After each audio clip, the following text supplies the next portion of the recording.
2022 का चुनाव आ रहा है, ये चुनावी लहर चल रहा है और इस लहर में जो जनपद मैनपुरी का माननीय मुलायम सिंह का गढ़ माना जाता है, जहाँ से एक विधानसभा क्षेत्र रिजर्वेशन मतलब सुरक्षित सीट है जो किसनी विधानसभा आती है, जहाँ से भारतीय जनता पार्टी ने आपको प्रत्याशी घोषित किया गया है, लेकिन अभी आधिकारिक घोषणा नहीं की गई है। लिस्ट में आपका नाम आया है, बहुत बहुत आप को बधाई दी जाती है हमारे एक्सप्रेस मीडिया समाचार एजेंसी की तरफ से। मैं पूछना चाहता हूं, आपको प्रत्याशी घोषित किया गया है सर, तो आप किस मुद्दे पर किस प्रकार से जनता के बीच जाएंगे, चुनाव लड़ने जा रहे हैं? क्योंकि आप पहले पूर्व में जिला पंचायत सदस्य भी रह चुके हैं, आप कहीं छिपे नहीं हैं, आपको जनता अच्छी तरह से जानती हुई है, पहचानती है, तो आप किन उद्देश्यों पर जनता के बीच जा रहे हैं सर, मैं पूछना चाहता हूँ। पहले तो नववर्ष तो निकल चुका है, अब गणतंत्र दिवस आने वाला है, इसके लिए भी जनता के लिए आभार चाहते या शुभकामना चाहते हैं, आप इसके विषय में बताएं। आपका बहुत बहुत धन्यवाद,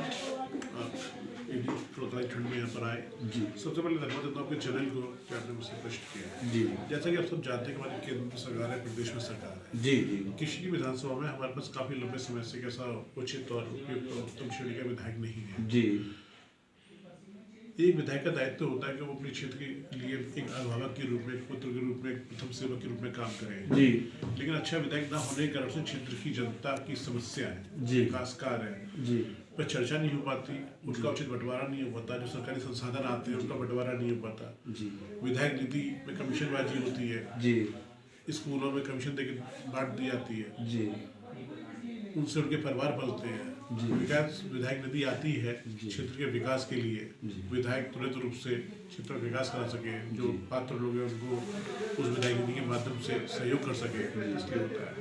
लेकिन हमारे विधायक के पास कुछ उद्योग ही नहीं है, जीविकोपार्जन सदन ने विधायक निधि को बना रखा है।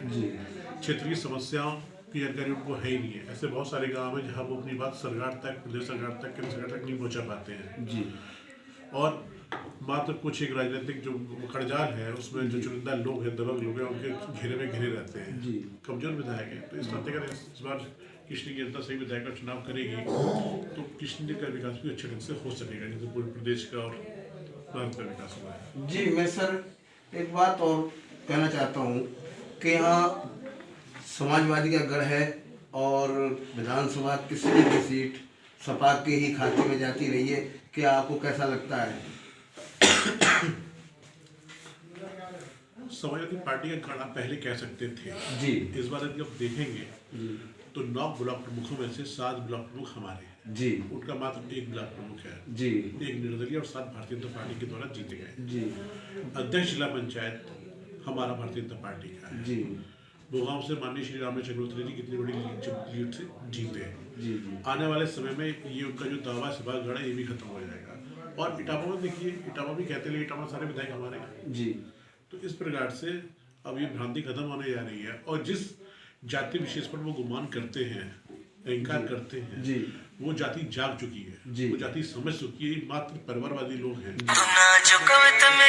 बांटना नहीं चाहते।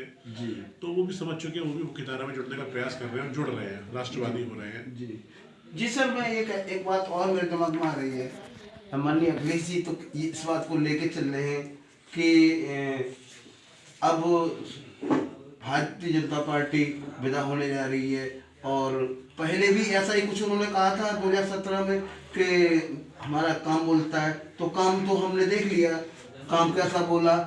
काम ऐसा बोला कि आने वाले समय में और जो अभी वर्तमान समय में भारतीय जनता पार्टी की सरकार बनी, ऐसा काम बोला क्योंकि उनके विपरीत चला गया, ये काम नहीं बोल पाया। लेकिन अब जो 5 साल में सरकार का काम बोला है, वो सरकार का काम किस तरह का बोला ये कहीं से छूटा नहीं है, सभी लोग जानते हैं।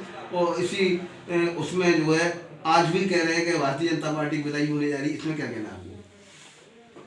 आप जानते हैं पूरे प्रदेश में गुंडागर्दी पे प्रभावी रोक लगी। जी, बड़े बड़े बदमाश गुंडे, अतीक अहमद, जी, मुख्तार अंसारी, जी, जो जिनके नाम से प्रदेश का व्यापारी बड़ा भयभीत था, जो करोड़ों के उद्योग चलाते थे, जी, सब नेस्तनाबूद हो चुके।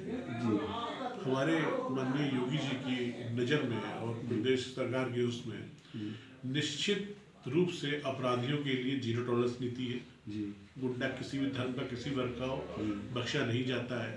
हर जगह शांति व्यवस्था है और कहीं कुछ अपराधी घटना होती है तो उसमें तुरंत कार्रवाई होती है। आप सब जानते हैं पूरी प्रशासन इस मामले में और खुश है।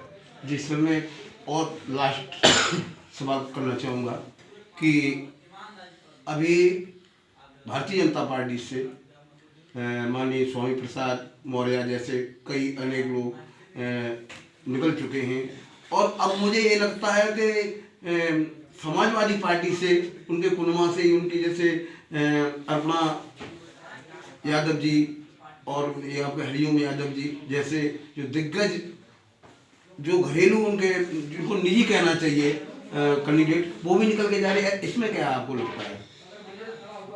आप अच्छे से जानते हैं स्वामी प्रसाद मौर्य जी पहले बसपा में थे। जी जी। जब चुनाव का समय आया तो भारतीय जनता पार्टी में आ गए जी। 5 साल कैबिनेट मंत्री रहे जी।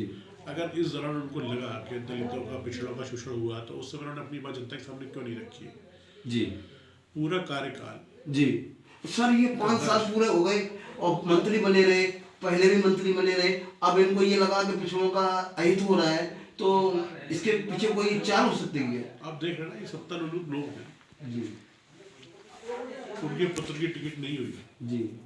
उनके परिवारवाद का जो सपना था जी वो भारतीय जनता पार्टी में पूरा हो ही नहीं सकता है। नहीं सकता। इस नाते से वो इस पार्टी को छोड़ के गए हैं। ये परिवारवादी लोग हैं, ये वंशवादी लोग हैं, ये लोकतांत्रिक लोग नहीं हैं। जी।